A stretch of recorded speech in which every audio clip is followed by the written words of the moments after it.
प्रियात्मन सप्रेम जय जीव। आदि मुनीश्वर योगेश्वर परम पूज्य सत्य सम्राट सदगुरुदेव सिमनी जी का वचनामृत से एक बूंद संसार प्रवाह रूप से अनादि है।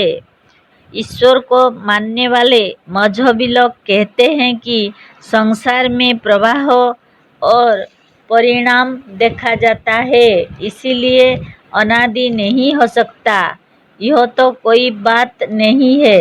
यदि संसार में परिणाम और प्रवाह देखा जाता है तो यह प्रवाह रूप से अनादि है।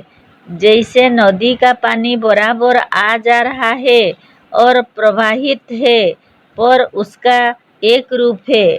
नदी पानी है और पानी बराबर बह रहा है, फिर भी नदी का एक रूप खड़ा है। जो पानी हमने अभी देखा वह चला गया और दूसरा पहुंचकर नदी के स्वरूप को कायम किए हुए है। समुद्र से पानी भाप बनकर बादल के रूप में ऊपर उठकर फिर सर्दी पाकर बूंदों के रूप में नीचे गिरा और फिर नदी और नालों के रूप में समुद्र में चला आया।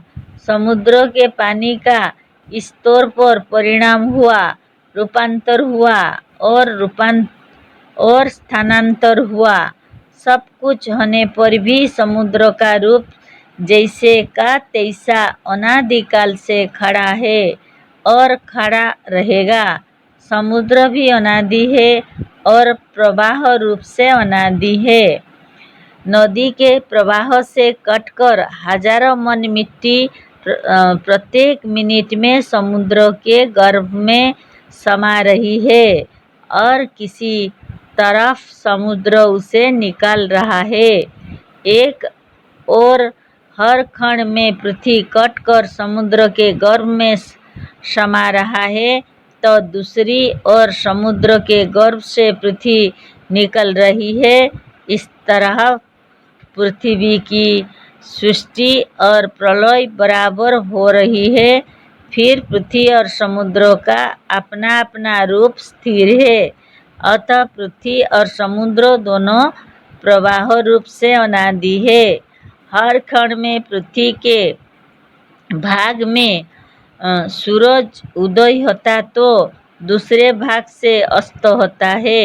नित्य सूरज उदय होता और अस्त होता चला आ रहा है, फिर भी सूरज अपने रूप में कायम है, क्योंकि उसका उदयास्त प्रवाह रूप से अनादि है। नित्य हर क्षण मनुष्य मर रहा है और जन्म ले रहा है।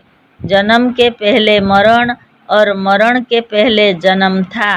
मनुष्य जाति प्रवाह रूप से अनादि है। इसका सृष्टा कोई नहीं।